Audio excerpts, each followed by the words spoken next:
सहनाववतु सहनौ भुनक्तु सह वीर्यङ्करवावहै तेजस्विनावधीतमस्तु मा विद्विषावहै। ॐ शान्ति शान्ति शान्तिः। हरिः ॐ। श्री गुरुभ्यो नमः। हरिः ॐ। पान नंबर 308 कठोपनिषद मंत्र 5। यस्त्वविज्ञानवान् भवति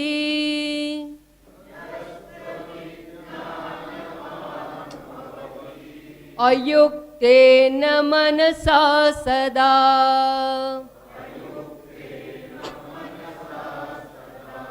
तस्येन्द्रियाण्यवश्यानि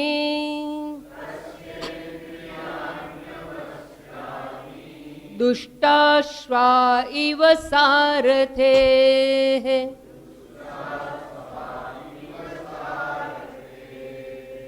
यस्तु विज्ञानवान् भवति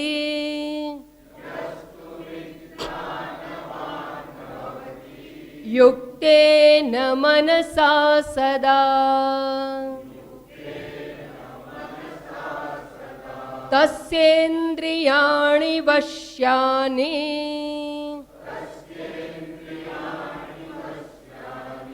सदश्वा इव सारथेः।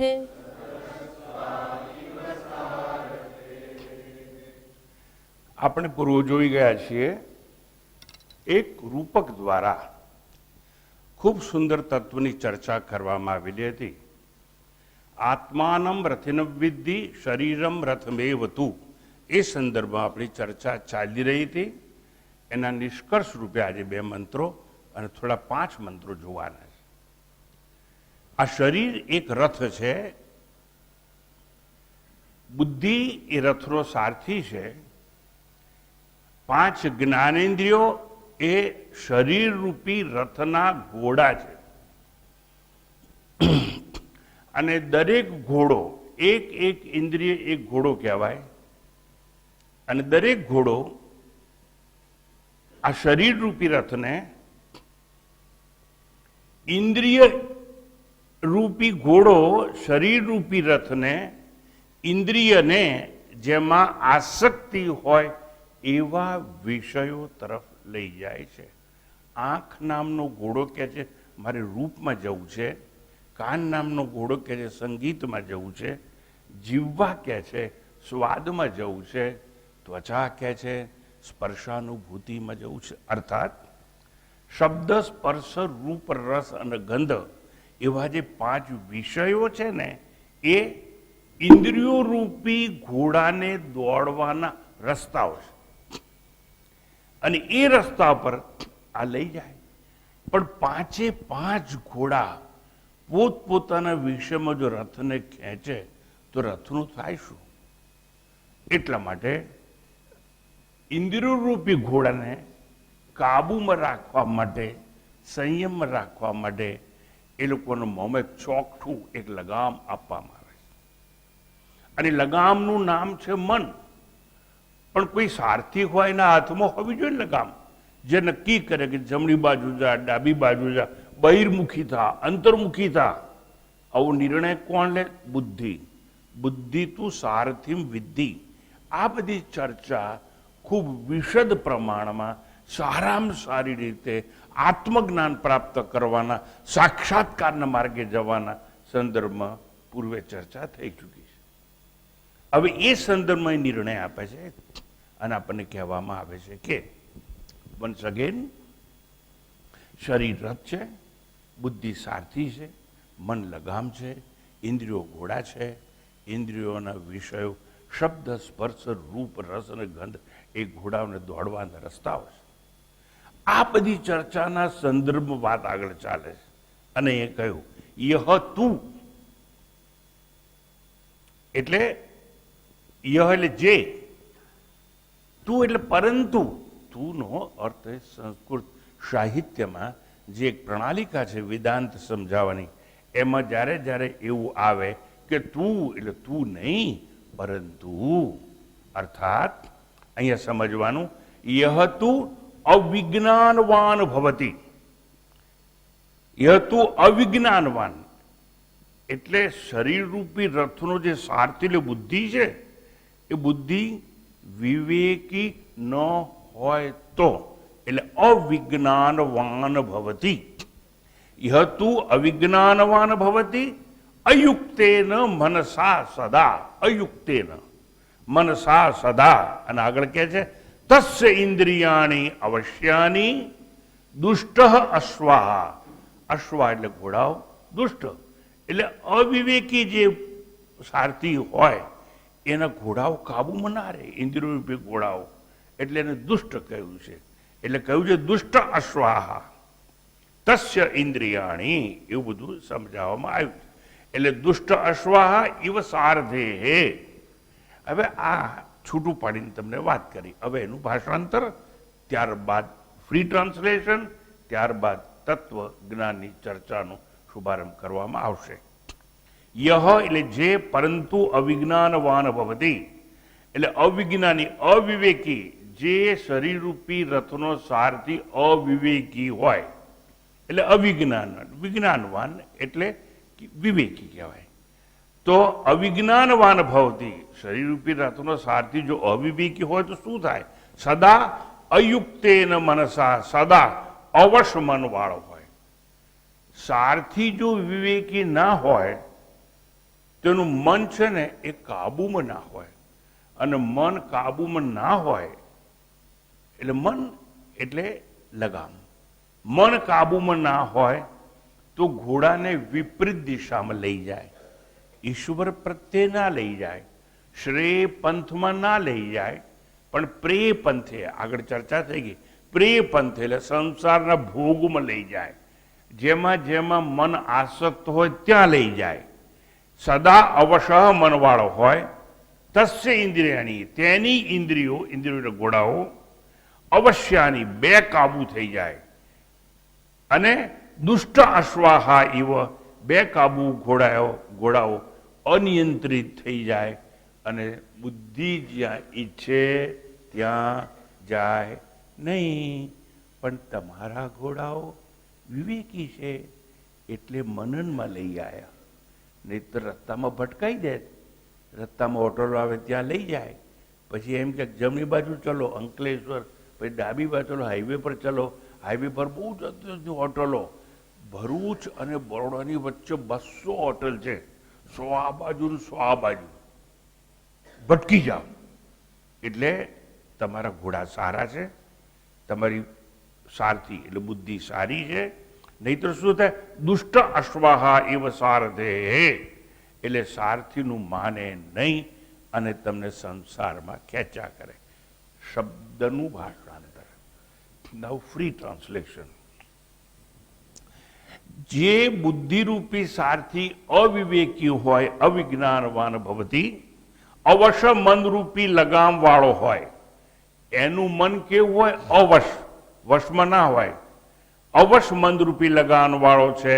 તેની ઇન્દ્રિયો અનિયંત્રિત ઘોડા જેમ સારથીના નિયંત્રણમાં કે સંયમમાં રહેતી નથી.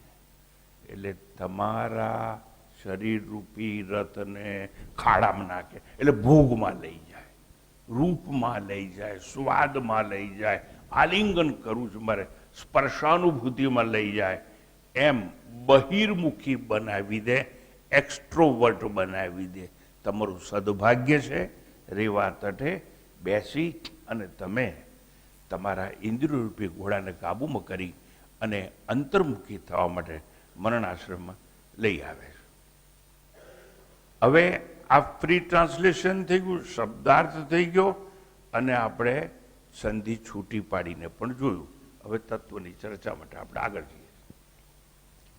અવિજ્ઞાનવાન સારથી યતુ, જે અવિવેકી છે. વિવેક, power of discrimination to know real and unreal, नित्य और अनित्य, सत और असत. આ બે વસ્તુ છે. એમાં પસંદગી કરી શકે જો કોઈ, તો એની પાસે વિવેક જોઈએ. વિનાશી શું અને અવિનાશી શું, જડ શું અને ચેતન શું, બહિર્મુખી થવું છે કે અંતર્મુખી થવું છે, એવો નિર્ણય કોણ લે? બુદ્ધિ લે છે. પણ એ ક્યારે શક્ય બને? બુદ્ધિ વિવેકી હોય તો. જો અવિવેકી એટલે અવિજ્ઞાનવાન ભવતી એવી બુદ્ધિ તમારી હોય તો તમારું મન ચંચળ હશે, ચંચળ ડામાડોળ હશે. મન નિર્ણય નહીં કરી શકે ક્યાં જવું છે તે, અને મન તમને ખોટા રસ્તે લઈ જાય. આત્મા તો ભીતર છે, હૃદયની ગુફામાં છે,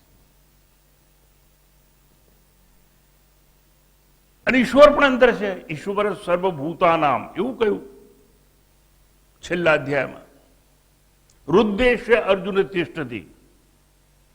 અને ઉપનિષદો જોઈએ તો યો વેદ નિહિતમ ગુહાયામ પરમે વ્યોમન. હે, જે ગીતાને વાત કરવી છે એ ઉપનિષદો પણ વાત કરે. તો એ તો અંદર છે, અને સાક્ષાત્કાર એનો કરવો છે. હા, અને એનો સાક્ષાત્કાર કરવો તો બહિર્મુખી તો ન થવાય ને. પણ ઉપનિષદે સુંદર વાત કરી, પરાંશિખાની કરીને. આ ઉપનિષદની અંદર ઈશ્વરની યોજના ગજજ તમને તપશ્ચર્યા કરાવવા માટે એને એવી યોજના કરી, ઇન્દ્રિયોને બહિર્મુખી બનાવી દીધી. તમારા કાન આમ છે, આમ નથી. પેલો કાચ હોય છે ને, અંતર્મુખી અને બહિર્મુખી એવું. અમદાવાદમાં જાવ એક રમકડા માર્કેટ છે, ત્યાં બધા લોકો જઈને ઉભા રહે. એટલે તમે તો એ નહીં જ છો, પણ મિરર જુદા સમાચાર આપે. કાં તો તમને જાડિયા બનાવી દે, કાં તો તમને પાતળા બનાવી દે, કાં તો ઊંચા બનાવી દે, કાં તો ઠીંગું બનાવી દે. અને અમેરિકામાં એવા ગાર્ડન છે, તમે કપડાં પહેર્યા હોય કપડાં વગર ના બનાવી દે. પણ આ ઇન્ફોર્મેશન કોની છે? મિરર નહીં, મનની નહીં. હું સમજાવવા તમને માગું છું કે આપણું મન કેવું છે? ચંચળ છે,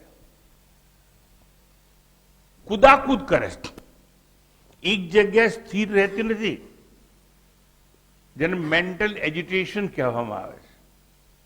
અને બુદ્ધિ જો અવિવેકી હશે, સત અને અસતનો નિર્ણય નહીં કરી શકે, નિત્ય અનિત્યનો નિર્ણય નહીં કરી શકે, નામી અનામીનો નિર્ણય નહીં કરી શકે, જળ ચેતનનો નિર્ણય નહીં કરી શકે, તેનું મન ચંચળ હોવાનું.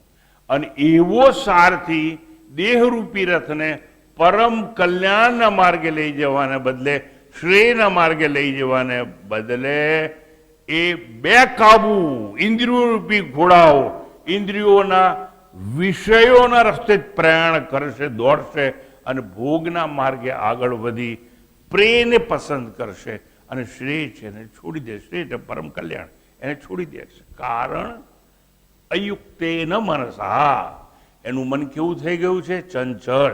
કે શા માટે ચંચળ થયું છે? અવિજ્ઞાનવાન સારધીર્યસ્તુ. એવી રીતે બહુર્મુખી ઘોડા વિષયાસક્ત હોય, અને જે ઇન્દ્રિયો વિષયનું ચિંતન કરે ને, એ વિષયમાં એને આસક્તિ થઈ જાય, એને રાગ થઈ જાય. એનું સારામાં સારું દ્રષ્ટાંત ભગવદ્ ગીતામાં અપાયું છે.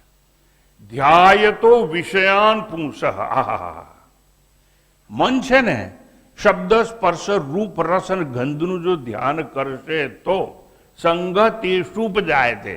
એમાં સંગ એટલે આસક્તિ આપણને ઉત્પન્ન થાય, અને જેમાં જેમાં આસક્તિ ઉત્પન્ન થાય, સંગ ઉત્પન્ન થાય, એને માટે કામના કે વાસના જાગે. અને કામના કે વાસનાની પૂર્તિ માટે આપણે પ્રયત્ન કરીએ, અને એ પ્રયત્નમાં નિષ્ફળ જઈએ તો ક્રોધ ઉત્પન્ન થાય. ક્રોધાત ભવતિ સંમોહ. પછી તો વિનાશ છે. હું કથાકાર નથી, પ્રભુ મને બચાવે કથાકાર બનવામાંથી. કથા મને આવડતી નથી, હું તત્વજ્ઞાન શીખવાડનારો એક શિક્ષક છું સામાન્ય. અને માટે કહું છું, કથા નથી કરતો, કથામાંથી દ્રષ્ટાંત આપું. તત્વને સમજાવવા માટે એ ખબર પડી કે પર્ણકુટી જંગલમાં બાંધેલી છે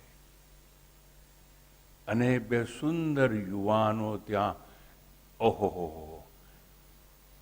રૂપવાળા યુવાનો, બે યુવાનો જંગલમાં વિહાર કરી રહ્યા છે. રાવણની બહેન શૂર્પણખા, એને ખબર જેવી પડી એટલે રાક્ષસની કહેવાય પણ રૂપ બદલી સૌંદર્યવાન યુવતી થઈ અને એને જોયું કે હા રામ આટલા રૂપાળા, આ રામ શરીર સૌષ્ઠવવાળા, રામ આવા ધનુર્ધર, મોહિત થઈ ગઈ. રામના રૂપમાં મોહિત થઈ અને એને પ્રસ્તાવ મૂક્યો, હું તમારી સાથે લગ્ન કરવા ઈચ્છું છું. શું થયું જુઓ, મન સમજાવું છું. મન વિષયનું ચિંતન કરે તો શું પરિણામ આવે? ધ્યાય તો વિષયાન પુંસ, રૂપ એ વિષય છે આંખનો. અને શૂર્પણખાએ જોયો રામને. રામે કહ્યું હું તો એક પત્ની વ્રત વાળો પુરુષ છું, એટલે માફ કર. ઓહો, એટલે સીતામાં આસક્ત છે રામ, એટલે મને ના પાડે છે, હું સીતાને ભસ્મ કરી નાખું. એનો ગુસ્સો આવ્યો. પછી એને ખબર પડી કે રામ તો એક જ પત્નીનું વ્રત વાળા છે, એટલે હું સફળ નહીં થઉં. લક્ષ્મણ પાસે ગઈ. લક્ષ્મણે, હવે તમને વધારે ખબર છે મારા કરતા, નાક કાપી નાખ્યું. ઓહો, શું થયું? શું જોજો. સંગ ઉત્પન્ન થયો, રામમાં આસક્તિ ઉત્પન્ન થઈ, એટલે વાસના કામના જાગી અને એ કામનાની તૃપ્તિ માટે પ્રસ્તાવ મૂક્યો, સફળ ન થઈ. હવે શું થાય છે? બહુ ચેનચાળા કર્યા એને. લક્ષ્મણ તો નાક કાપી દરદરતું લોહી ધડ ધડ ધડ ધડ નીકળતું ગઈ લંકેશ પાસે. દશાનન, તારી બહેનનું આવું અપમાન તું સહન કરી શકીશ? ત્રણેય લોકનો તું ના થશે? બસ ક્રોધાત ભવતી. અને પરિણામ તો તમને ખબર છે. શું પરિણામ આવ્યું? એક જ સામાન્ય ઘટના બની કે આંખે રૂપનું દર્શન કર્યું અને રૂપનું દર્શન કરવાથી આસક્તિ ઉત્પન્ન થઈ, આસક્તિમાંથી કામના ઉત્પન્ન થઈ, કામ ભોગ કરવાની ઈચ્છા જાગી, એટલે પ્રસ્તાવ મૂક્યો. ક્રોધાત ભવતી, અને રાવણ છે એનો ક્રોધ ભભૂકી ઉઠ્યો. અંતે રાવણનો નહીં, એના રાક્ષસ કુળનો સંહાર થયો. એટલું નહીં, આખી લંકાને આગ લગાડવામાં આવી. અને જે સોનાની કહેવાતી હતી ને, એ રખ્યામાં પરિવર્તન પામી ગઈ. મારે સમજાવવું શું છે? ઇન્દ્રિયો રૂપી ઘોડાઓ જો કાબુમાં નહીં હોય અને ચંચળ થશે તો આવું થશે. એટલે કહ્યું અયુક્તેન મનસા, મન એકદમ ચંચળ હશે, એકાગ્ર નહીં થાય એવું હશે, એના વિષયોની પાછળ દોડશે, એટલે ધ્યાન કરશે. કોનું? વિષયોનું. ધ્યાય તો વિષયાન પુંસ. હવે એ એવું કર્યું એને શૂર્પણખાએ કે બધો વિનાશ નોતરાયો. આપણે જોયો. હવે અહીંયા આખી વાતનો નિષ્કર્ષ આટલો જ છે. જો સારથી અવિવેકી હશે, એટલે બુદ્ધિ અવિવેકી હશે, મન ચંચળ થશે, મેન્ટલ એજિટેશન વધી જશે. અને પછી તો આપણે આગળ જોયું તેમ કે ક્રોધાત ભવતી સંમોહ, સંમોહ અજ્ઞાન, મોહ જાગશે. અને એવો મોહ જશે કે એ તો ભીતર છે, એને શોધવાના બદલે બહાર ભટકી જઈશું આપણે. અને આપણી એ દશા છે. એટલે એમાં શું થશે? બહાર કેમ ભટક્યા? સ્મૃતિનો ભ્રંશ થઈ ગયો. હું સચ્ચિદાનંદ આત્મા અંદર છે, ઈશ્વર પણ અંદર છે, એ સ્મૃતિ ચાલી ગઈ અને બહાર શોધવા માંડ્યા વિષયોમાં, અને એનું પરિણામ આવ્યું કે બુદ્ધિ નષ્ટ થઈ ગઈ અને બુદ્ધિ નાશાત પ્રણશ્યતિ. કારણ કે એવું કેમ કહ્યું છે, સમજવા જેવી વાત છે. બુદ્ધિ નાશાત પ્રણશ્યતિ, કારણ કે સાક્ષાત્કાર સૂક્ષ્મ બુદ્ધિથી જ થાય. સૂક્ષ્મયા દર્શિભિ એષુ સર્વેષુ ભૂતેષુ ગૂઢોત્મા ન પ્રકાશતે. ઉપનિષદની આ બધી વાતો છે આવી, આ જ ઉપનિષદ. અને માટે કહે છે કે એનું હંમેશા વિનાશ થશે. અને એ સંદર્ભમાં જે બીજો શ્લોક છે એમાં જે કહેવાયું યતુ વિજ્ઞાનવાન ભવતી, એનાથી ઊંધી બીજી વિચિત્ર વાત કરી. પહેલા તો વિનાશની વાત કરી નાખી, હવે ઉપનિષદ કહે છે યસ્તુ એટલે યહતુ વિજ્ઞાનવાન ભવતી, એટલે જેનો સારથી બુદ્ધિરૂપી સારથી વિવેકી હશે, સત અને અસતનો ભેદ જાણતો હશે, નિત્ય અનિત્ય શું છે સમજતો હશે, વિનાશી અવિનાશી શું છે એને ખબર હશે, સાકાર શું નિરાકાર શું, સાકારમ અનૃતમ વિદ્ધિ એવું અષ્ટાવક્ર કહે છે, નિરાકારમ તુ નિશ્ચલમ. એટલે સાકાર નિરાકારની વાત ખબર હોય, જડ ચેતનની વાત ખબર હોય, નિત્ય અનિત્યની વાત ખબર હોય, નામી અનામીની વાત ખબર હોય, જેને મિથ્યા શું છે ને સત્ય શું છે એ જેને ખબર હોય એવો વિવેકી સાથી. યતુ વિજ્ઞાનવાન ભવતી યુક્તેન મનસા સદા. એટલે કે છે પરંતુ તું એટલે પરંતુ જે સદા વિવેકી બુદ્ધિ વાળો હોય, યુક્તેન મનસા સંયમી મનવાળો હોય, તસ્ય ઇન્દ્રિયાણી એની ઇન્દ્રિયો એટલે ઇન્દ્રિયરૂપી ઘોડાઓ સાર્થે હે સારથીના નિયંત્રણમાં હોય છે. એટલે જો વિવેકી સારથી તમારા જીવનનો હશે તો એ તમને સારા રસ્તે લઈ જશે, શ્રેયના માર્ગે લઈ જશે, પેલીના માર્ગે નહીં. ભલે મોડું થયું, ભલે તમે છેલ્લી અવસ્થામાં જાગ્યા હો, પણ તમારું કલ્યાણ નિશ્ચિત છે. વહેલા જાગ્યા હો તો બહુ સારું હતું. જો કેટલીક વાર સમજ પડે કે ના પડે, સંસ્કાર એટલી તાકાતવાળી વસ્તુ છે. આ એક છોકરી બેઠી જો નાની, હવે એના આ ગત જન્મની અતૃપ્ત વાસનાઓને ખેંચી લાવી. 12 વર્ષની હશે આ છોકરી, પણ એનો જન્મ એવા ઘરમાં થવો જોઈએ કે જેના મા બાપ અહીં હોય. એટલે આ એક મહત્વની વસ્તુ છે. મારે તમને એટલું સમજાવવું છે કે આજે નિયંત્રિત સદ અશ્વા, પેલામાં દુષ્ટ અશ્વ આવ્યું હતું આગળ, ઘોડાઓ દુષ્ટ છે, અહીં છે સદશ્વાહા ઇવ, નિયંત્રિત ઘોડાઓની જેમ વશ્યાની ભવંતી એટલે વશમાં કાબુમાં રહે છે. જે સારથી એટલે બુદ્ધિ રૂપી સારથી ના કાબુમાં ઇન્દ્રિયો રૂપી ઘોડા હોય એનું મન સ્થિર હોય, કારણ કે એના અશ્વો ઇન્દ્રિયો રૂપી અશ્વો સારા છે. અને વિવેકી સારથીની ઇન્દ્રિયો, વન્સ અગેન, વિવેકી સારથીની ઇન્દ્રિયો વિષયાભિમુખ થતી નથી, નંબર 1. બહિર્મુખી થતી નથી, નંબર 2. અંતર્મુખી થઈ રહે છે, નંબર 3. શ્રેય માર્ગને પસંદ કરે છે, નંબર 4. અને માટેનું કલ્યાણ થાય છે. પરંતુ જે બુદ્ધિરૂપી સારથી વિવેકી અને મનને કાબુમાં રાખનારો સંયમી છે, તેની અશ્વરૂપી ઇન્દ્રિયો પ્રવૃત્તિ નિવૃત્તિમાં સારથી સાથે જ રહે છે, ગયા વગર સારથી સાથે જ રહે.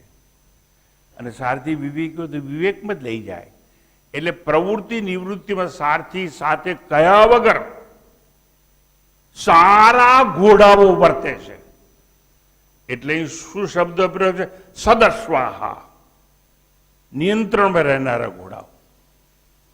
અને તો પરિણામ શું આવે એટલી જ વાત કરવી છે ઉપનિષદને. અર્થાત દેહરૂપી રથને, રથના સ્વામીને અધોગતિમાં લઈ જવા બહિર્મુખી થતી નથી ઇન્દ્રિયો, એટલે ઇન્દ્રિય રૂપી ઘોડાઓ. પરંતુ સંયમી ઇન્દ્રિય વૈરાગ્યવાન થાય છે. That's all. અને વૈરાગ્યવાન થાય એટલે શું ફળ મળે? વૈરાગ્યવાન હોય એને જ અભયતા પ્રાપ્ત થાય છે. અને અભયતા એક સિક્કાની બે બાજુ. જેને અભયતા મળે એને જ અમરતા મળે, અને જેને અમરતા મળી હોય એ જ અભયતાને પ્રાપ્ત થાય છે. શ્રુતિ તો સંકેતમાં વાત કરે છે, ઉપનિષદો પણ આવી જ વાત કરી છે.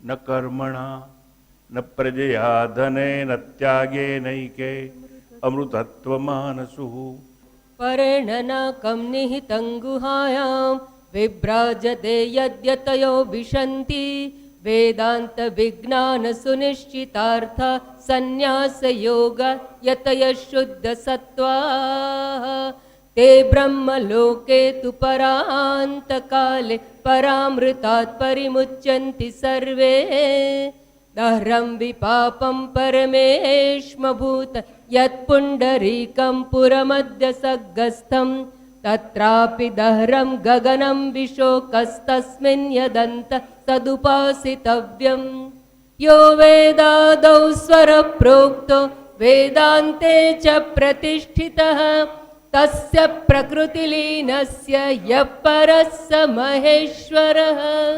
આખા મંત્રમાં કોઈ જગ્યાએ એવી વાત આવી ત્યાગે નહીં કે અમૃતત્વ માનસુ. અને મેં કહ્યું એક જ સિક્કો, ત્યાગે નહીં કે એટલે ત્યાગે ન એકે ન અમરતા મળે, અમરતા પ્રાપ્ત થાય. અને જેને અમરતા મળે ને સાહેબ એ જ અભયતાને પ્રાપ્ત થાય. આખો દેશ અને આખો સમાજ બાયલોની બીકણ થઈ ગયો છે. કેમ એવું કહું છું ખબર છે? લોકો જુઠ્ઠું બોલતા થઈ ગયા.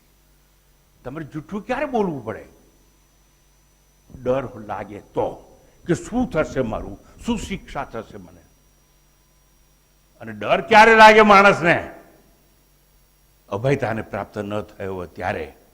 અને અભયતાને પ્રાપ્ત થવું એ જ અમરતાને. હું અમર છું એટલું ખબર પડી જાય તો ડર કોનો? જો યમરાજનો ડર નથી, બીજા કોનો ડર હોય આપણને? મોટા મોટો ભય કોનો હોય? યમરાજ. મારે એટલું જ છે કે અહીં શું કહ્યું? બહિર્મુખી થતી નથી, પરંતુ સંયમી ઇન્દ્રિય વૈરાગ્યને પ્રાપ્ત થાય. વૈરાગ્યમ એવ અભયમ. મારે એ વાત કરવી. વૈરાગ્ય નહીં હોય ને તો અભયતા મળે નહીં. બધી ગપ્પા વાત મૂકી દેજો. પેલા વૈરાગ્ય જોઈએ. અને વૈરાગ્ય હશે તો જ જીવનમાં અભયતા પ્રાપ્ત થશે. એવું રાજા ભર્તરી કહી ગયા. વૈરાગ્યમ એવ અભયમ. ટૂંકાણમાં આ અભયતા પ્રાપ્ત કરવી હોય, અમરતા પ્રાપ્ત કરવી હોય તો ઇન્દ્રિયરૂપી ઘોડા આપણા કાબુમાં હોવા જોઈએ. તો જ ઘોડા કાબુમાં હશે તો અંતર્મુખી થઈશું. અંતર્મુખી થઈશું તો ચિત્તની એકાગ્રતા થશે. ચિત્તની એકાગ્રતા થશે તો જીવ અને બ્રહ્મનું ઐક્ય છે એનું સમાધાન આપણે કરી શકીશું. એટલે સંકેતમાં ને સંકેતમાં અહીંયા નિર્ણય એવો ઉપનિષદોએ આપ્યો કે જે બુદ્ધિરૂપી સારથી વિવેકી અને મનને કાબુમાં રાખનારી સંયમી હશે એની અશ્વરૂપી ઇન્દ્રિયો પ્રવૃત્તિ નિવૃત્તિમાં સારથી સાથે કયા વગર સારા ઘોડાની જેમ વર્તન કરશે અને ઇન્દ્રિયો બહિર્મુખી નહીં થાય અને આપણે એમાંથી બચી શકીશું. આવી એક વાત કરી, ચિત્રો ઊભું કરી અને બીજા બે મંત્રો દ્વારા શ્રુતિ નિષ્કર્ષ આપે છે કે જો તમારો સારથી, બુદ્ધિરૂપી સારથી વિવેકી હશે તો શું ફળ મળશે, અવિવેકી હશે તો શું ફળ મળશે. અહીંયા શ્રુતિ છે એ ફળનું દર્શન આપણને કરાવે છે આત્મજ્ઞાનના સંદર્ભમાં. એટલે મંત્ર 7 અને 8 એક સાથે. યસ્ત્વવિજ્ઞાનવાન ભવતી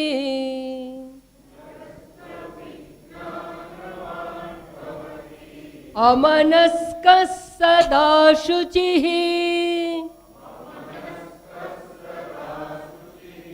ન સ તત્પદમાપ્નોતિ સંસારં ચાધિગચ્છતિ.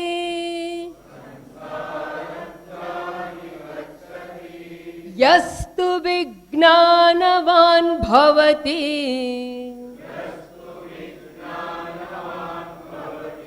સમનસ્ક સદા શુચિઃ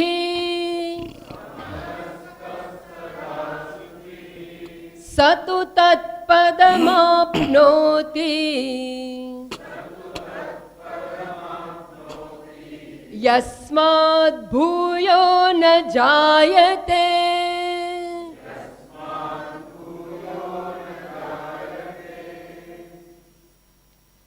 અવિવેકી વ્યક્તિને શેની પ્રાપ્તિ થાય? સંસારની પ્રાપ્તિ થાય. એટલે વારંવાર જન્મને મૃત્યુના ચક્રમાં એ પડે. કોણ? જેની બુદ્ધિ વિવેકી ન હોય તે. એટલે અહીં કહ્યું યસ્ત્વ વિજ્ઞાનવાન, એટલે કયું છૂટું પાડીને વાત કરું, યહતુ અવિજ્ઞાનવાન ભવતી, એટલે જેની બુદ્ધિ વિવેક વગરની હશે, અવિજ્ઞાનવાન. યહતુ અવિજ્ઞાનવાન ભવતી અમનસ્ક, જેનું મન કાબુમાં નહીં હોય. અવિવેકી બુદ્ધિ હોય એનું મન કાબુમાં ના હોય. અમનસ્ક સદા અશુચિ, અપવિત્ર રહેવાનો હોય. ન સહ તત્પદમાપ્નોતિ સંસારમ ચાધિગચ્છતિ. એવો છે જે પરમપદ 15મા અધ્યાયમાં કહેવામાં આવ્યું, યદ્ગત્વા ન નિવર્તન્તે તદ્ધામ પરમમ. એવો વ્યક્તિ છે, કયું ફળ મળશે? ન સહ તત્પદમાપ્નોતિ, પણ શું મળશે? સંસારમ ચાધિગચ્છતિ.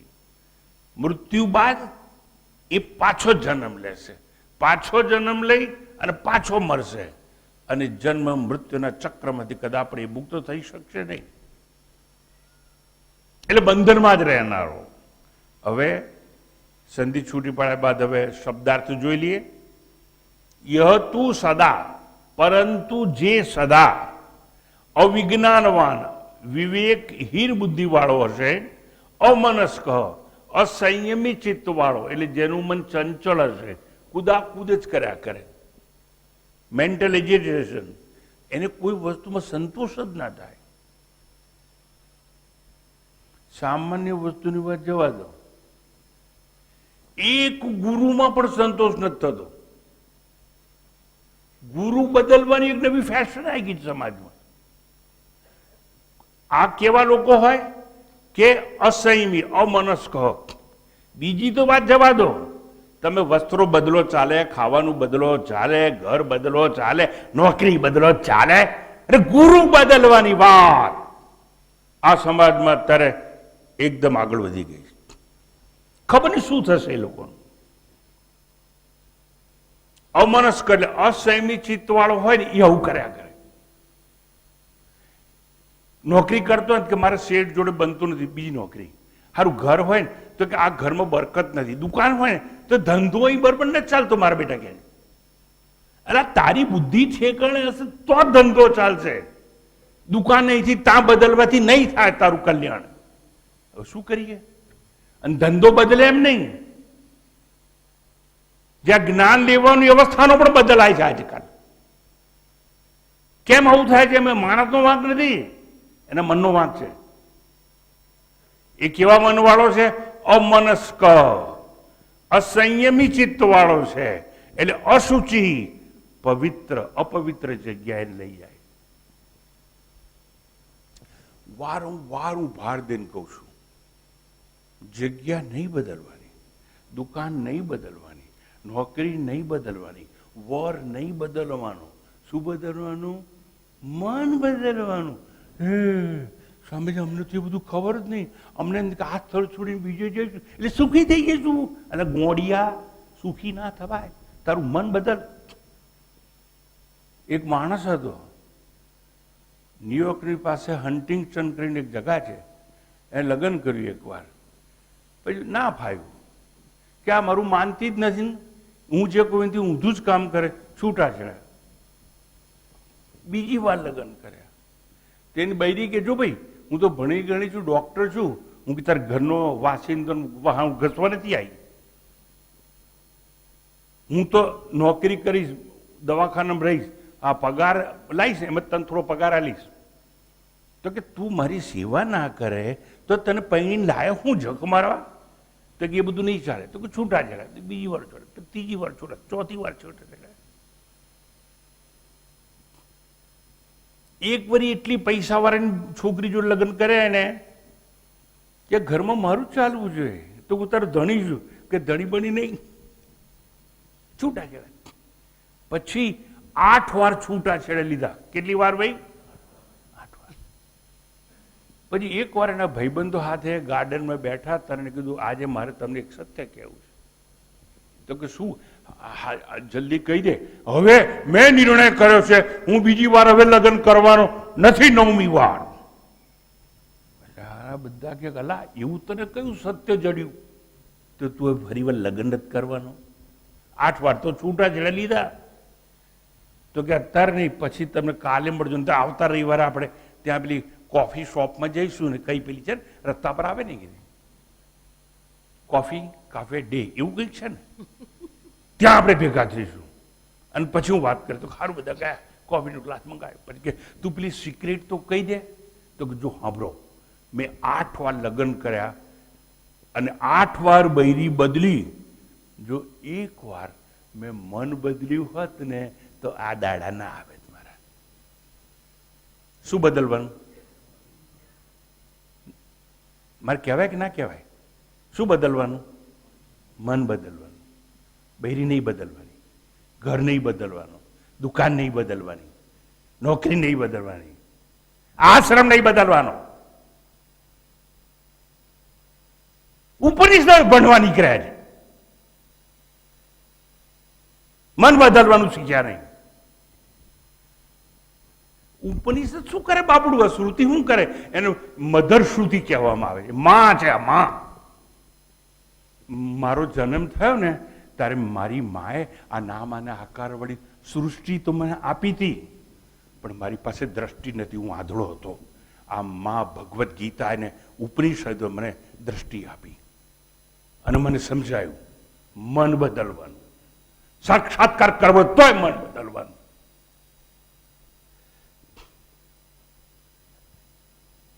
શું કરવાનું સમજ નથી પડતી. એટલે અહીં શ્રુતિ કે છે હવે જે સદા વિવેકહીન બુદ્ધિ વાળો, અસંયમી ચિત્ત વાળો, મેન્ટલ એજિટેશન વાળો હોય, ચંચળ બુદ્ધિ વાળો હોય, શું નક્કી કરવું એને ભાન જ નથી પડતું એવો હોય, એ અશુચિ ભવતી, એટલે એ અપવિત્ર જ રહે. મન ના બદલો તો અપવિત્ર રહેવાનું. સહ તત્પદમ ન આપનોતી, એ પરમપદને પ્રાપ્ત કરતો નથી, પરંતુ સંસારમ અધિગચ્છતિ, જન્મ અને મૃત્યુરૂપી સંસારને એ પ્રાપ્ત થાય છે. મન જો કાબુમાં ન હોય તો. પુનરપિ જનનમ પુનરપિ મરણમ પુનરપિ જનની જઠરે શયનમ. વારંવાર માના ઘરમાં 9 મહિના મળ અને મૂત્રની વચ્ચે એને હું પડશે. કોને? મન કાબુમાં ના હોય એને, મન અપવિત્ર હોય એને. સંસારમ ચાદી ગચ્છતિ, અને એ વારંવાર જન્મ અને મૃત્યુ વાળા સંસારને પ્રાપ્ત થાય. This is free translation. હવે તત્વની ચર્ચા માટે આગળ જઈએ. અત્રે અવિવેકી બુદ્ધિ પ્લસ અસંયમી મન પ્લસ આ બંનેનો મેળાપ થાય એટલે અપવિત્ર કહેવાય. આ બધા કહે છે ને આ પવિત્ર છે ને આ પવિત્ર છે, એટલે અપવિત્ર એક જ વસ્તુ હોય. અવિવેકી બુદ્ધિ અને અસંયમી મન જ્યારે મેળ કરે એને અપવિત્ર કહેવામાં આવે છે. આના સિવાય બધું પવિત્ર જ છે. આ બધા લોકો જ્યારે કથા બધા ચાલે વિધિ ચાલે ત્યારે અપવિત્ર પવિત્ર વાયુ બધું બોલે છે ને, એ લોકોને ખબર નથી કે અપવિત્ર એટલે શું. આ એક જ વસ્તુ અપવિત્ર છે. તો આવા સંયુક્ત અપવિત્ર માણસ છે એની ગતિ શું છે? એમની ગતિ અથવા ફળ જન્મ મૃત્યુનું ચક્ર છે. આવા ગમનના ફેરા છે.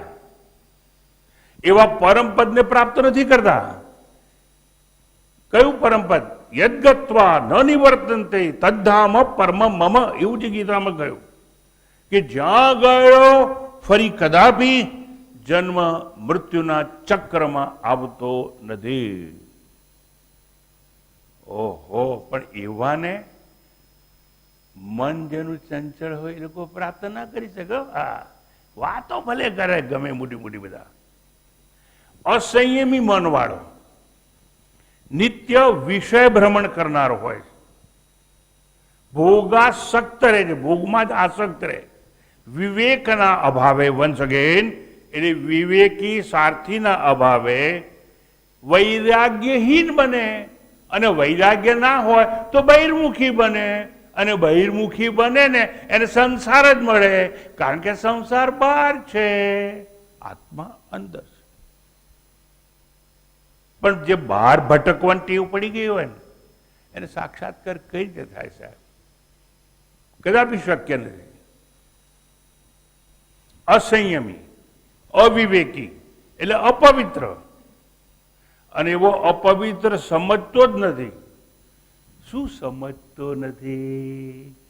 એવું સમજતો નથી. મુક્તિમ ઈચ્છસી ચેતાત વિષયાન વિષવત્યજ, એવું નથી સમજતો. બહિર્મુખી અને કે તારે મોક્ષ જોઈએ છે, મુક્તિ જોઈએ છે, એક જ રસ્તો છે. અને કયો રસ્તો? વિષયાન વિષવત્યજ. શબ્દ, સ્પર્શ, રૂપ, રસ અને ગંધ જે પાંચ છે ને ભાઈ, એને ઝેર સમજીને છોડી દે. ના, મારે તો ઝેર પીવું છે તો પી. હવે જેને પોતે જ નક્કી કરે કે મારે ઝેર પીવું છે તેને કોણ રોકી શકે? કોઈ નહીં. તો જુઓ, હંમેશા વિવેકી બુદ્ધિ હોય એ નિર્ણય કરી શકે કે આ વિષયો છે ને, ધ્યાય તો વિષયાન પૂછ, એ સંદર્ભે અંતે મારે વિનાશ તરફ મને લઈ જશે. સ્મૃતિ ભ્રંશાત એવું થશે. એટલે પસંદગી કોની કરવી એ બુદ્ધિ વિવેકી સારથીઓ તો નક્કી કરી શકે. શું નક્કી કરી શકે? જો મોક્ષ હૈ તું ચાહતા વિષ સમ વિષય તજતા તરે આર્જવ ક્ષમા સંતોષ ધન સમ. આર્જવ, ક્ષમા, સંતોષ એ એની પસંદગી કરવાની. જો મોક્ષ હૈ તું ચાહતા વિષ સમ વિષય તજતા રે આર્જવ ક્ષમા સંતોષ સમ દમ પી સુધા, એટલે અમૃત. પી સુધા, દિન રાત રહે. આવું અમૃત પીવાનું. આર્જવ, ક્ષમા, સંતોષ, સમ દમ એ અમૃત પી. શું કરવા? એવું અમૃત કેમ પીવાનું? શું કરવા? संसार जलती आग है, इस आग से जट भाग कर आशांत शीतल देश में हो जा अजर, हो जा अमर. અજર થવું હોય તો, અમર થવું થવું હોય તો આવું એક અમૃત તું પી ભાઈ, અને વિષય રૂપી ઝેર એને છોડી દે. અસંયમી, અવિવેકી, અપવિત્ર તું હઈશ તો મૃત્યુ પર્યંત વિષયનું ચિંતન કર્યા કરીશ, અને વિષય વાસના ના બળે વિષય વાળા સંસારે તારો પુનર્જન્મ થશે. વિષય વાસના ચાલુ હશે અને શરીર છૂટી જશે તો બીજો જન્મ તો થશે, પણ મનુષ્ય જન્મ થવું નક્કી નહીં. કેમ? જે વિષયની વાસના, જે ભોગની વાસના અધૂરી હશે, અતૃપ્ત હશે, એ ભોગવવા માટે તો પશુનું શરીર મળે તો પણ ચાલે. નોટ નેસેસરી કે હ્યુમન બોડી તમને મળે. એટલા માટે કહ્યું વાસના એવ સંસાર. એટલું કઈ શ્રુતિ અટકી નથી ગઈ, એને એવું કહ્યું વાસના પ્રક્ષયો મોક્ષ.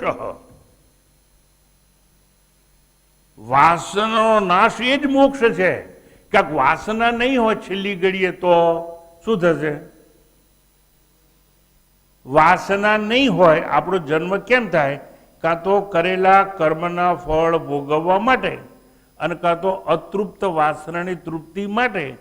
પણ વાસના જ નહીં હોય તો પુનર્જન્મ નહીં થાય, અને જન્મ મૃત્યુના ચક્રમાંથી બચી જઈશું. પણ એક જ સિદ્ધાંત, વિવેકી બુદ્ધિ હોવી જોઈએ. મુક્તિ, મોક્ષ, પરમપદ એ ચૂકી જાય. એટલે આ કોની વાત કરો? મેં ફળ બધાય વાળા. અવિવેકીને સંસારની પ્રાપ્તિ થાય છે, તો વિવેકીને શું થાય એ સમજાવે છે. યહ તું વિજ્ઞાનવાન ભવતી સમનસ્ક, પેલામાં અમનસ્ક આવ્યું હતું. સમનસ્ક સદા શુચિ, પેલામાં અશુચિ આવ્યું હતું. સતુ તત્પદમ આપનોતી યસ્માત ભૂયો ન જાયતે. બહુ સરસ વાત કરી. આ જો તમે કઠોપનિષદ ભણો છો એનું ફળ શું છે સમજી લેજો ભાઈ. તું ય સદા, પરંતુ જે સદા વિજ્ઞાનવાન, વિવેકી બુદ્ધિ રૂપી સારથી વાળો હશે, જેની બુદ્ધિ વિવેકી હશે, સારા નરસાનો ભેદ પારખનારી બુદ્ધિ જેની પાસે હશે, એટલે વિજ્ઞાનવાન, વિવેકી બુદ્ધિ રૂપી સારથી વાળો. પછી સમનસ્ક, સંયમી ચિત્ત વાળો, એટલે મન જેના પોતાના કાબુમાં હશે. મન એને ખેંચી નહીં જાય, એ કહેશે મન કરશે. બહુ મોટી વાત છે. તમને કોઈ પૂછે તમે આવું કેમ કર્યું ભાઈ, તો છે ને મને એવો કોઈ સંકલ્પ, એવો વિચાર આવે. એ ખોટી વાત. આ બધું આ દોડા પણ ના ચાલે. તમારું મન કે એમ તમારે નહીં કરવાનું. તમે કહો એમ તમારું મન કરે એવી રીતે જીવન જીવવાનું. નહીં જીવીએ તો પડો ખાડામાં. મન ઉપર તમારો કાબુ હોવો જોઈએ. આજે અત્યારે શું પરિસ્થિતિ છે? બધા લોકો કેવું જીવન જીવે છે? એનું મન કેવું? મન એનો માલિક. મારા મને આમ કર્યું, આમ કરે એટલે મેં આવું કર્યું. સ્વામીજી, મને તો ઘણું એમ હતું કે હું સારું સારું બધું કરું ને તમારે આવી જવું, પણ કેમ છે ને છૂટાતું જ નથી. શું કરીએ સ્વામીજી? મારો બેટો કે છૂટાતું નથી. એટલા માટે છે ને અમે રવિવારે પ્રવચન રાખીએ છીએ. બધા લોકો બહાના ના કાઢે ને એટલા માટે. નહીં તો મારા બેટા ભાઈ એટલા બધા બહાના હોય નહીં આવવાના તો. એટલે અમે કહીએ રવિવાર સારું, રવિવારે ભીડ થાય, છ થાય, જવા દો સારું. સદા વિજ્ઞાનવાન, સમનસ્ક, શુચિ, અને આવો જે હોય એને જ પવિત્ર કહેવાય. હવે જો સાંભળી જો પવિત્ર અપવિત્રની વાત. આ પેલા બ્રાહ્મણો ઘણી વાર પવિત્ર પહેરે ને, કપડામાં પવિત્ર હોય. એ લોકો રાધે ને તો અબૂટું પહેરે. અમે જયારે અજ્ઞાની હતા ને ભાઈ ત્યારે અમે એવું કરતા હતા. પણ સમજાણું ત્યારથી ધોતિયું કે અબોટું નહીં બદલવાનું. શું બદલવાનું ભાઈ? હા, સમજી ગયા છો? વાહ ભાઈ વાહ, હવે સાક્ષાત્કાર લાયક છે. મન બદલવાનું. આ તો જમાનો સુધરી ગયો, બાકી આભડછેડનો આ સમાજ આપણો. અને જવા તો હું કહેતો નથી વાત બધી, પછી કે અભડાઈ ગયો તો કે લાલ દોરો અડાડે. આપણું મન છે ને એનું શંકાનું સમાધાન હોતી ગાળે આમ છાંટી દો, પાણી છાંટી દો એટલે શું થઈ જાય? પવિત્ર થઈ જાય. એટલે પવિત્ર મન થવું છે ને અપવિત્ર મન છે.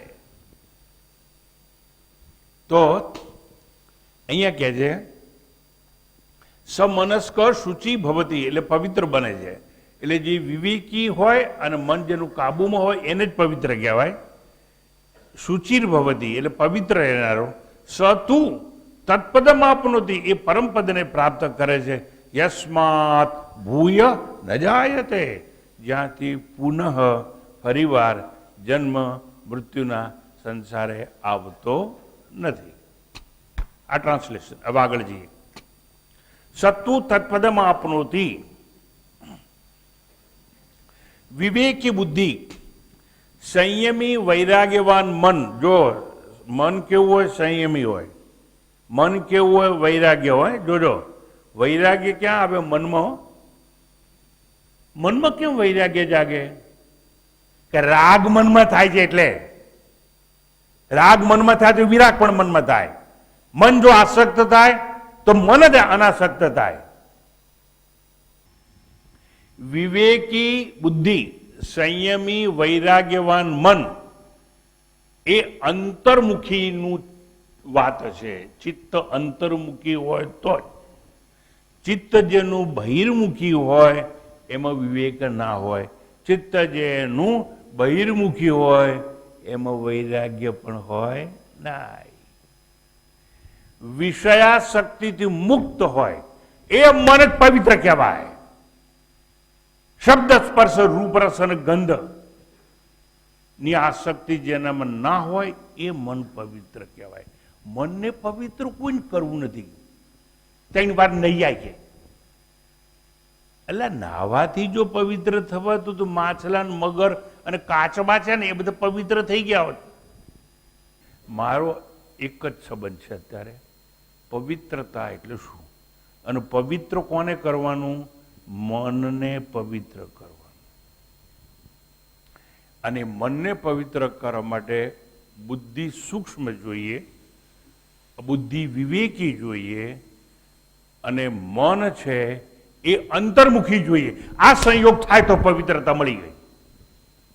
પણ આ તો ઉપનિષદની વાતો છો કે પવિત્રતા એટલે શું. આ બધું કથામાં ના આવે.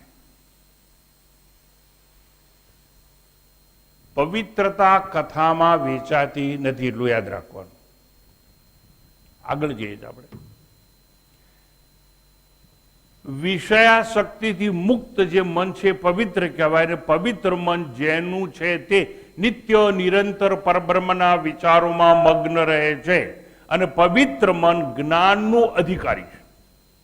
બાકી કોઈ મન આત્મજ્ઞાનનું અધિકારી નથી. મન પવિત્ર જોઈએ અને પવિત્ર મન શુદ્ધ જોઈએ.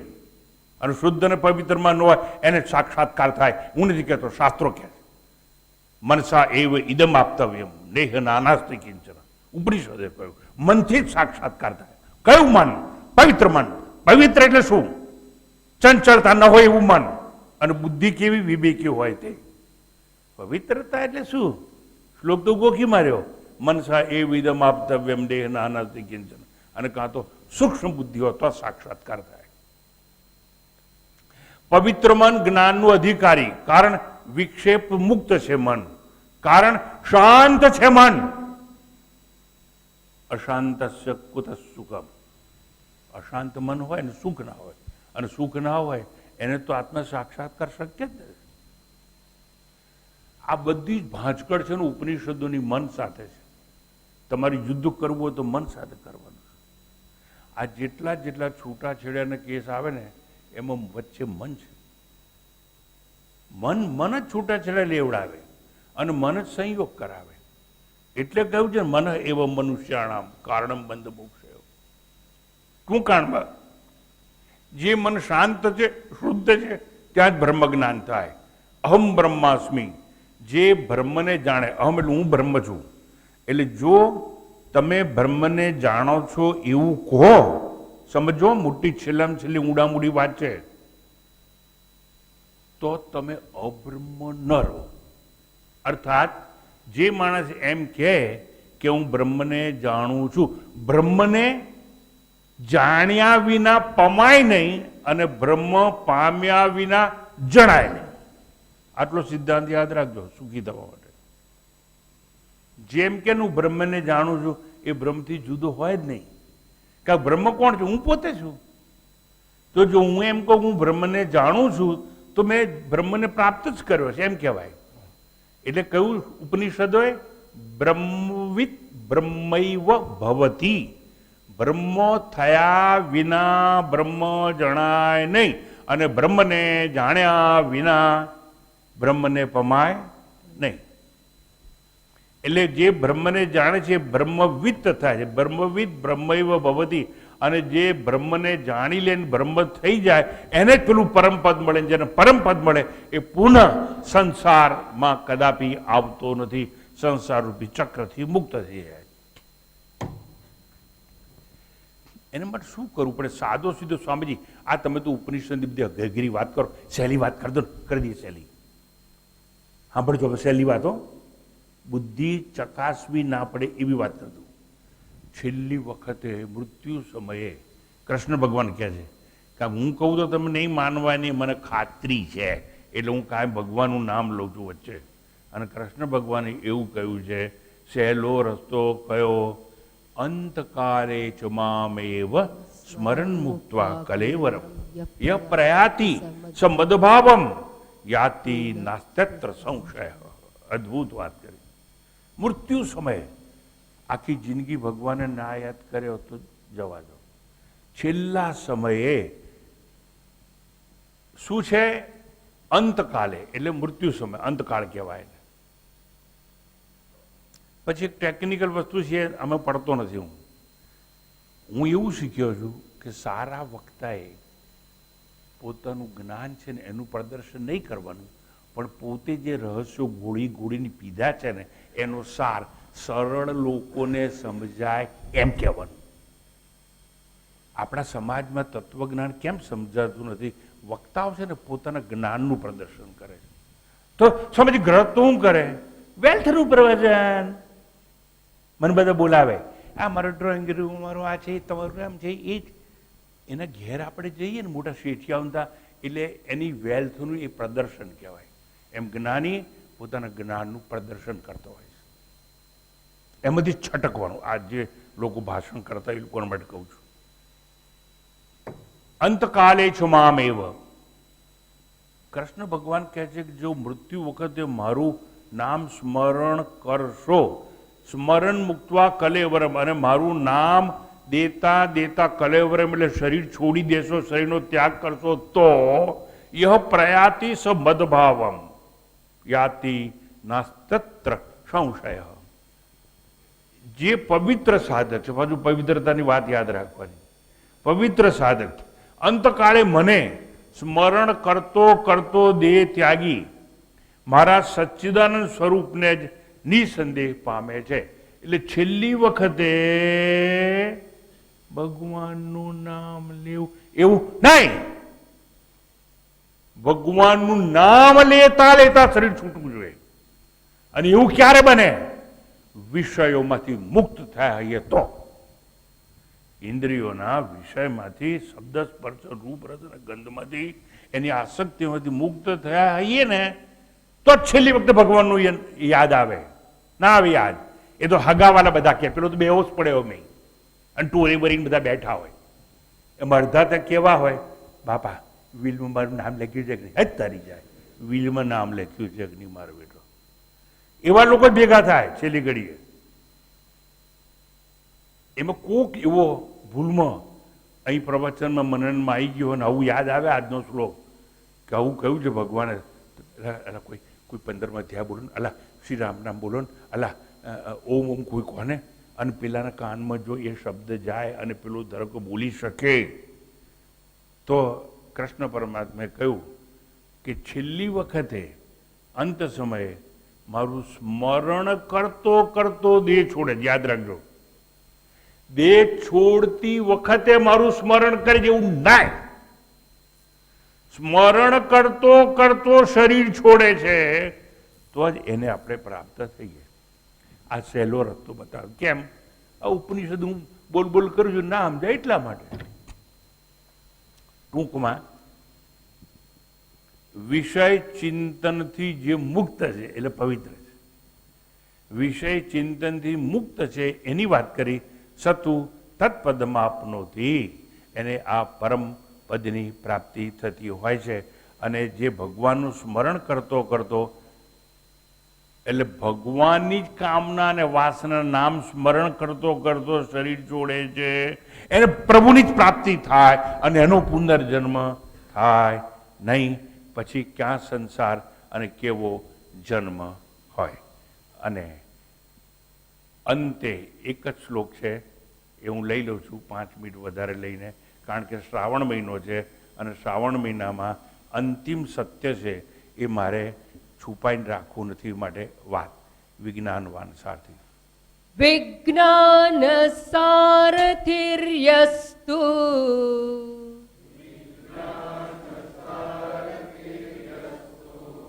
મનઃ પ્રગ્રહવાન નરઃ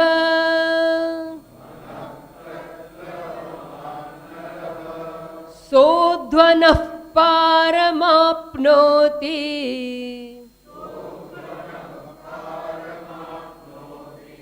તદ્વિષ્ણોઃ પરમં પદમ.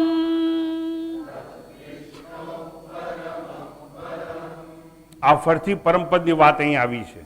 અંતે છેલ્લું મંત્ર, ત્યારબાદ શાંતિ પાઠ થશે. તું એટલે પરંતુ, પાછું આવ્યું તું એટલે પરંતુ.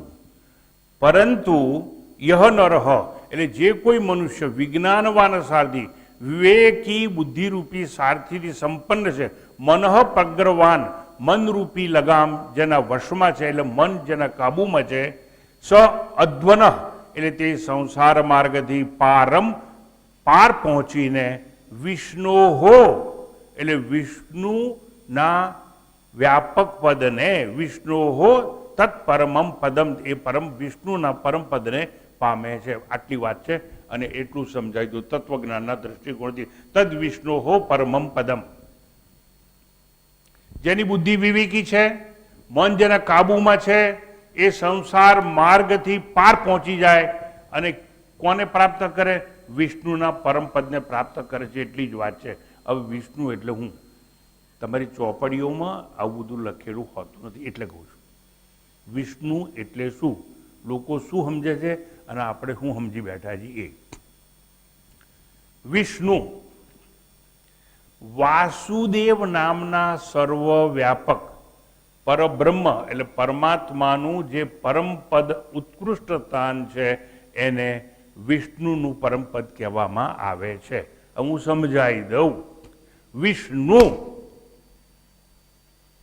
ઈશ્વર તો એકનું એક ઉત્પન્ન કરે, બ્રહ્માજી કહેવાય, પાલન પોષણ કરે વિષ્ણુ કહેવાય, સંસાર કરે શંકર કહેવાય. એવું તમે ગોખી મારેલું તમને બધાને ખબર છે. મારી એ વાત નથી કહેવી, એનાથી જુદી વાત કહેવાની. હવે તત્વનો દ્રષ્ટિકોણ આખો.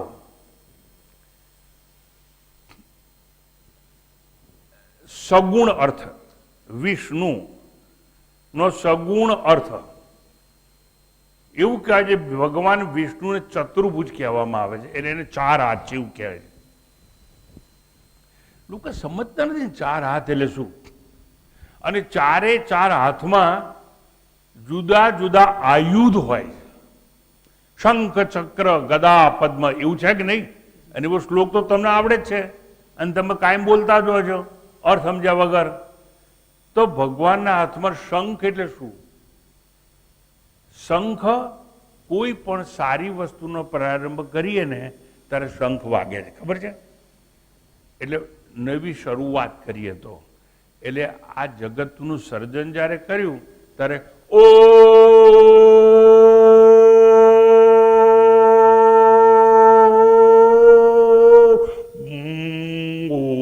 કરી શંખ વગાડ્યો. એટલે શંખ ધ્વનિ થાય એટલે પ્રારંભ થાય. એટલે સૃષ્ટિની જ્યારે ઉત્પત્તિ થઈ ને ત્યારે શંખ વગાડવામાં આવ્યો હતો અને ઉત્પત્તિ કરે એ વિષ્ણુ એવું સમજવાનું છે, એટલે શંખ. બીજું તત્વજ્ઞાનમાં આવે છે, શંખ શબ્દનું પ્રતીક છે અને શબ્દ પ્રમાણ છે આત્મજ્ઞાન પ્રાપ્ત કરવા માટે. એટલે શંખ શબ્દનું પ્રમાણ છે. પછી છે ચક્ર, બીજા હાથમાં ચક્ર, એકમાં શંખ અને ચક્ર. ચક્ર એટલે શું? તો ચક્ર વિનાશનું પ્રતીક છે. ચક્ર શેનું પ્રતીક છે? વિનાશનું. એટલે પ્રલય થાય, શુભારંભ થાય ત્યારે શંખ વાગે. ચક્ર પ્રતીક છે વિનાશનું. પછી ગદા છે, શંખ ચક્ર ગદા. ગદા છે ને, ગદા એ દંડનું પ્રતીક છે. ગદા એટલે દંડ. દંડ કેમ? ધર્મ સંસ્થાપનાર્થાય સંભવામી યુગે યુગે. અને એવું કોઈ વિનાશાય ચ દુષ્કૃતમ, દુષ્કર્મ કરનારાઓને દંડ આપવાનો, અને દંડ માટે ગદા છે. આ તત્વાર્થ સમજાવું છું. દંડ આપનારો પણ ભગવાન જ છે. તમારા પાપ કર્મ માટે દંડ મળશે તમને, એટલે તમે નીચેની યોનિમાં જશો. એટલે દંડ ના પ્રતીક તરીકે ગદાનો ઉપયોગ છે. પછી પદ્મ, પદ્મ એટલે કમળ. તો વિકાસ અને પોષણનું પ્રતીક છે આ કમળ. કમળ વિકસે છે. હવે આવી રીતે આ વિષ્ણુ, વિષ્ણુનું પરમ પદ એટલે શું એ સમજાવું છું. અને વિષ્ણુ સર્વાધિષ્ઠાન, આખી જગત અને સૃષ્ટિ આરોપ છે, એનું અધિષ્ઠાન છે ભગવાન વિષ્ણુ. અને એને અધિષ્ઠાન કહેવાય. અધિષ્ઠાન હોય એ સર્વવ્યાપક હોય હંમેશા. જો સર્વવ્યાપક હોય, સાંભળજો બરાબર, જે સર્વવ્યાપક હોય બધે જ હોય, ક્યાંય ન હોય એવું નહીં.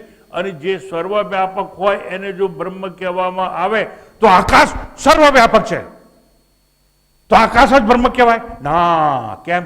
આકાશનો જન્મ છે, બ્રહ્મનો જન્મ નથી. અને આકાશનો જન્મ શિવશ્રુતિ આપણને સમજાવે છે. એ તસ્માદાત્મન આકાશ સંભૂત. આકાશાદ વાયુ. એટલે આકાશ પણ સર્વવ્યાપ્ત છે, પણ એનો જન્મ છે. જ્યારે સર્વવ્યાપ્ત હોય અને જન્મ ના હોય એને બ્રહ્મ કહેવામાં. એવું બ્રહ્મ એટલે વ્યાપક વિષ્ણુ છે તે. બીજું, જે સર્વવ્યાપ્ત હોય છતાં અભાવ હોય, સાંભળજો તત્વની વાત, અભાવ હોય એનો, એને બ્રહ્મ કે આત્મા કહેવાય નહીં. આપણે જ્યારે સુષુપ્તિમાં હઈએ ત્યારે આકાશનો અભાવ થાય છે. જ્યારે સત્ય એ કહેવાય કે જેનો કદાપી અભાવ થાય નહીં. ના હોય એને પ્રાયર નોન એક્ઝિસ્ટન્સ, ના હોય એને પોસ્ટિરિયર નોન એક્ઝિસ્ટન્સ. એટલે કોઈ પણ પ્રકારનો પ્રાક ભાવ કે પ્રધ્વંસ ભાવ હોય નહીં. એવું જે હોય એને સત્ય કહેવામાં આવે. વિષ્ણુ એટલે જે વ્યાપક છે તે, સર્વાધિષ્ઠાન છે તે. આવી રીતે પદ્મ જે કમળ છે વિષ્ણુ ભગવાનના હાથમાં, તો એ છે એ જેને બ્રહ્મસૂત્રનું સમજ હોય એને જ સમજણ પડે. બાકી જન્માદેશ યતઃ એવું કહેવાય, એ બ્રહ્મસૂત્રમાં આવે છે. એટલે ટૂંકમાં મારે તત્વાર્થ જે તમને સમજાવો હતો એ પણ મેં તમને કહ્યો. છેલ્લી વાત અને પછી શાંતિપાઠ. વિષ્ણુ એટલે જે વાસુદેવ એવો અર્થ કરવામાં આવે છે. લોકો સમજે વાસુદેવ એટલે હું, જો બે છે, એક વસુદેવ અને એક વાસુદેવ.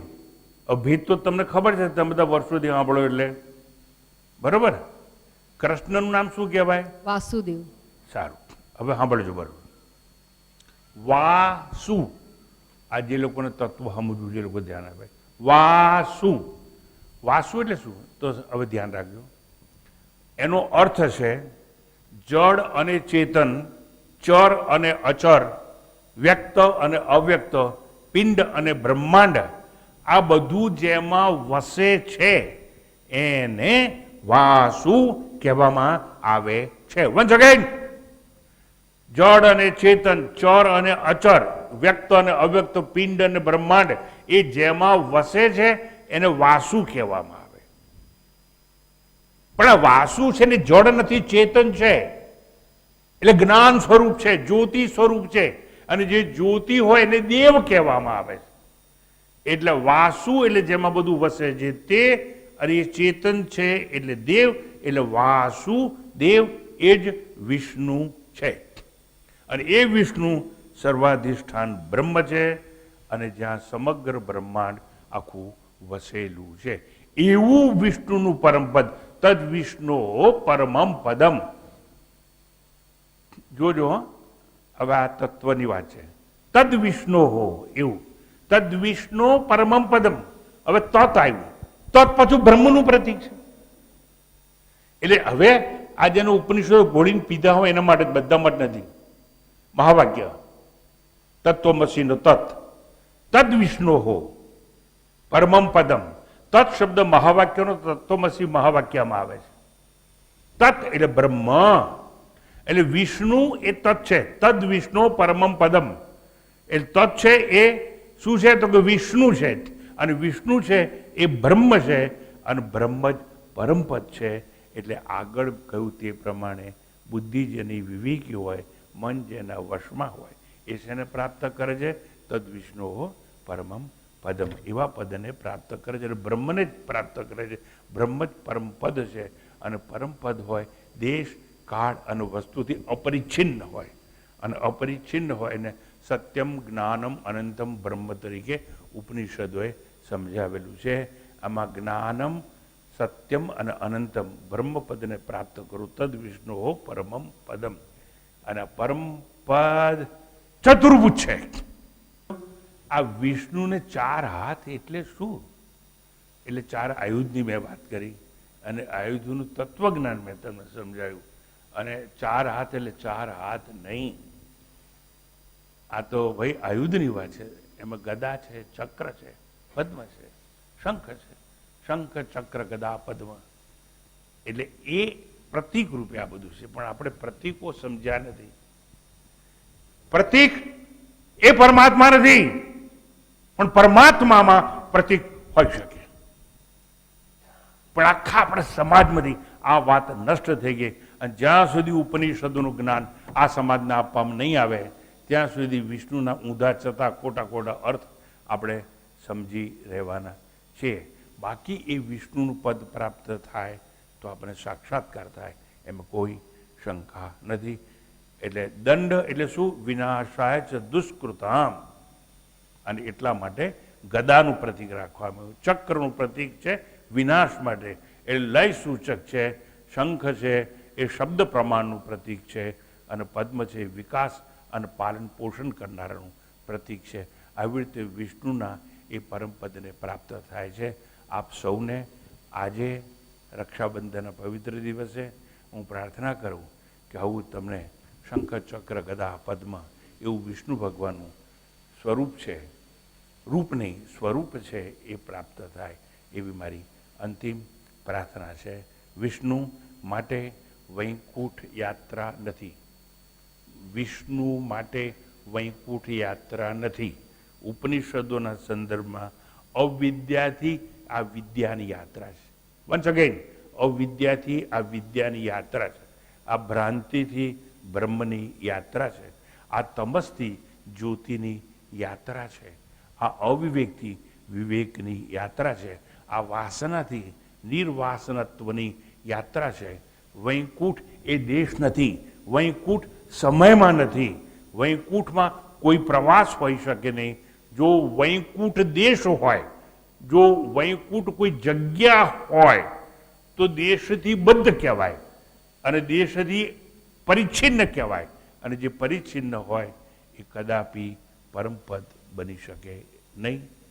અને આવી રીતે આપ સૌને વિષ્ણુનું પરમપદ પ્રાપ્ત થાય એવું સાહસ, શૌર્ય પરમાત્મા તમારા હૃદયમાં ભરે એવી રાખડી બાંધી અને આજનો દિવસ ઉજવજો, તો આપણા સૌનું કલ્યાણ થશે. અસ્તુ.